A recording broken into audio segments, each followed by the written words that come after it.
Sabe aquela comida que está no prato? Por trás dela existe uma história. E que história? É uma jornada que começa lá longe, no sol, passa pelas plantas, pelos animais e, finalmente, chega até a gente. Então, bora mergulhar fundo e desvendar essa teia fascinante. Pode parecer uma pergunta boba, né? Por que a gente come? Mas olha, a resposta para isso é, na verdade, a base de tudo, da biologia, da nossa própria existência. Vamos começar por aí, pelo básico do básico, por essa necessidade que todo ser vivo tem em comum. É que, na real, comer não é só para matar a fome. Pensa assim, o nosso corpo é uma máquina super complexa. E a comida é o combustível, é o que dá energia para tudo, para cada batida do coração, para cada pensamento. E não só isso, é também a matéria-prima, sabe? Para a gente crescer, se curar, se defender. Beleza, então se a comida é o nosso material, do que ela é feita exatamente? Quais são os tijolinhos que formam tudo isso? Agora a gente vai dar um zoom, olhar bem de perto para esses componentes essenciais que a gente chama de nutrientes. Resumindo bem, os nutrientes têm tipo 3 trabalhos principais. O primeiro é dar energia, ser o nosso combustível.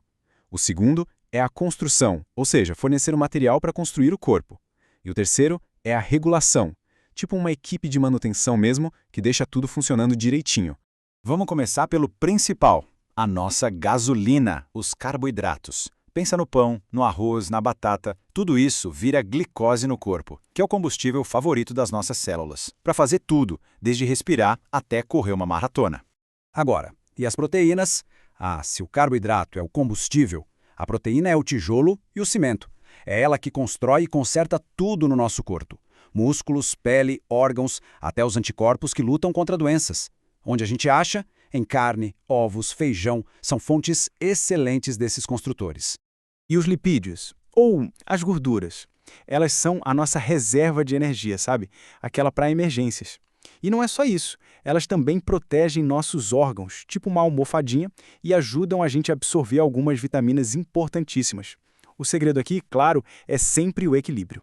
E aí a gente chega nos maestros da orquestra, as vitaminas. A gente precisa de pouquinho, mas nossa, a falta de uma delas já bagunça o coreto todo. Pega a vitamina A como exemplo. Ela é super importante para a visão, tanto que a falta dela pode causar o que chamam de cegueira noturna. Na mesma pegada das vitaminas, temos os sais minerais. Eles são cruciais, principalmente para a nossa estrutura. Pensa no cálcio que a gente encontra no leite. Ele não é só um mineralzinho qualquer.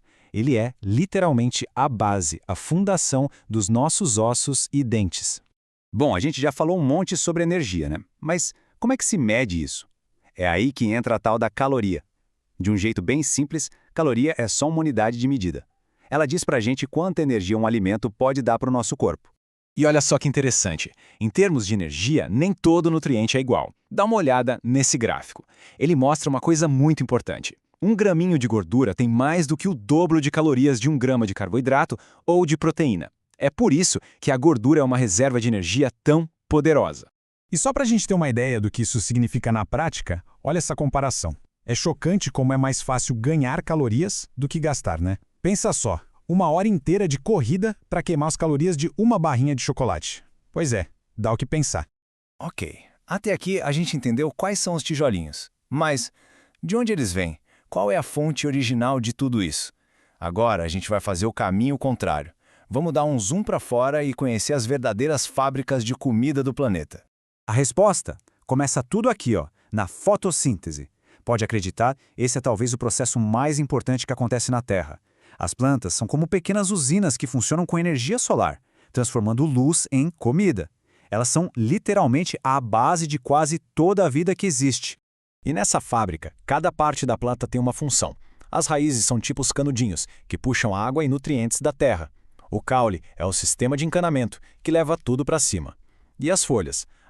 As folhas são os painéis solares. É ali que a mágica da fotossíntese acontece. Isso nos leva a um ponto-chave. Na natureza, basicamente, existem 2 grandes times. De um lado, os produtores, que são as plantas. Elas fazem o próprio rango. Do outro lado, os consumidores, como nós e todos os outros animais, que precisam comer outros seres para conseguir energia. Então, vamos focar agora nesse time dos consumidores. Como é que essa energia, que foi capturada lá no comecinho pelas plantas, acaba sustentando essa diversidade gigantesca do reino animal?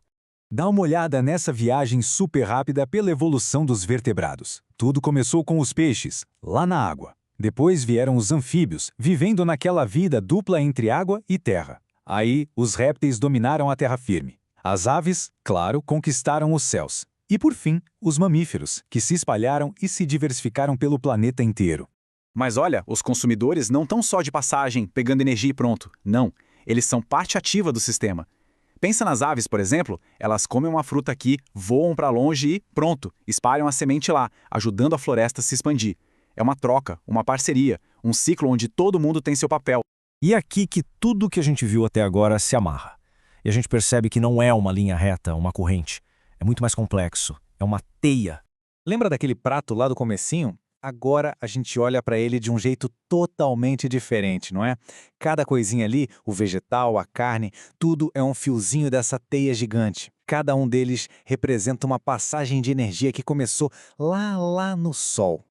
Então, a grande sacada é essa. A energia sai do Sol, é capturada pelas plantas e daí vai passando por todos os seres vivos num ciclo sem fim. Sol, planta, animal, prato. O que a gente come é, no fim das contas, luz do Sol transformada. Pensa que louco. Cada ser vivo é uma pecinha desse ciclo gigante. Isso tudo deixa a gente com uma baita reflexão, né? Se cada comida no carrinho do supermercado é um fio que a gente puxa nessa teia, que tipo de impacto a gente está causando? As nossas escolhas à mesa não afetam só a nossa saúde, elas afetam a saúde do planeta inteiro. Uma pequena decisão no nosso prato pode sim criar uma onda gigantesca por toda essa imensa teia da vida.